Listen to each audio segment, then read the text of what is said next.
Jamais sans la grâce, une dévotion matinale qui vous connecte à la pensée de Dieu et vous donne la provision du ciel au quotidien. Bonjour chers amis, chers internautes, nouvelle journée, nouvelle provision, bienvenue dans la dévotion du jour. Père, je te rends grâce ce matin pour ta présence et merci pour ce que tu as encore en réserve pour nous ce matin. Fais-nous du bien Jésus. Amen. Alors chers amis, ce matin je vous propose un passage dans Exode chapitre 1, le verset 15 à 19 où il est écrit. Le roi d'Égypte parla aussi aux sages-femmes des Hébreux, nommées l'une Shifra et l'autre Poua. Il leur dit, quand vous accoucherez les enfants des Hébreux et que vous les verrez sur les sièges, si c'est un garçon, faites-le mourir, et si c'est une fille, laissez-la vivre. Mais les sages-femmes craignaient Dieu et ne firent point ce que leur avait dit le roi d'Égypte. Elles laissaient vivre les enfants. Et le roi d'Égypte appela les sages-femmes et leur dit, pourquoi avez-vous agi ainsi et avez-vous laissé vivre les enfants? Le verset 19. Les sages-femmes répondirent à Pharaon, c'est que les femmes des Hébreux ne sont pas comme les Égyptiennes. Elles sont vigoureuses et elles accouchent avant l'arrivée de la sage-femme. Amen. C'est merveilleux, n'est-ce pas? Ici, nous voyons que le peuple d'Israël est un peuple en esclavage. Ce peuple ne pouvait même pas aller se présenter devant le roi Pharaon. Et toutefois, Pharaon, par son autorité, méprisait ce peuple et faisait des choses horribles. Mais qu'est-ce qui va se passer? Dieu va se trouver des porte-paroles pour son peuple, en la personne de Shifra et Poua. Chers amis, chers internautes, c'est intéressant de voir que là où nous n'avons pas de voix, comment Dieu suscite les gens en notre faveur. Comment Dieu est prêt à susciter, à élever des peuples en notre faveur. N'est-ce pas ce qu'il a dit dans Ésaïe, chapitre 43, le verset 4? Parce que tu as du prix à mes yeux, parce que tu es honoré et que je t'aime, je donne des hommes à ta place et des peuples pour ta vie. Amen.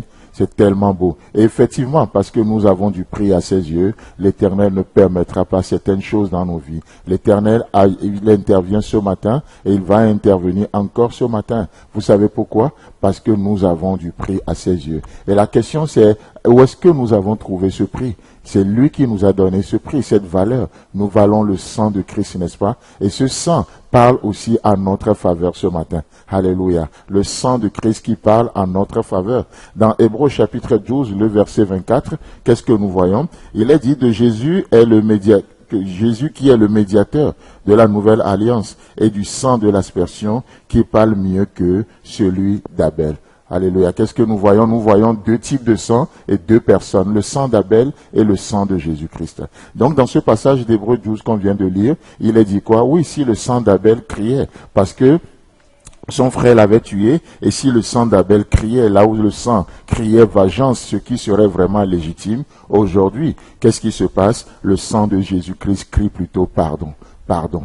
Le sang de Jésus-Christ parle mieux que le sang d'Abel. Et ce sang ne parle pas contre vous et moi. Ce sang parle en notre faveur. Le sang de Christ parle en notre faveur. Là où le sang d'Abel aura toute la légitimité de crier jugement, parce qu'il faut que le mal soit jugé, le péché soit jugé. Qu'est-ce qui se passe? Le sang de Christ ce matin est en train de crier miséricorde. Et Dieu a à cœur la misère de l'humanité. Et il a à cœur la misère de l'humanité. Il a à cœur cette misère qui te fait peiner aujourd'hui. La misère liée au péché, la misère liée aux mauvais choix que nous faisons, la misère même parfois liée à notre vie de désobéissance, la misère liée à ce monde, à la chair, la misère liée à tellement de choses. Dieu exerce la miséricorde. La miséricorde, c'est lorsque Dieu a à cœur la misère de l'humanité et il pourvoit.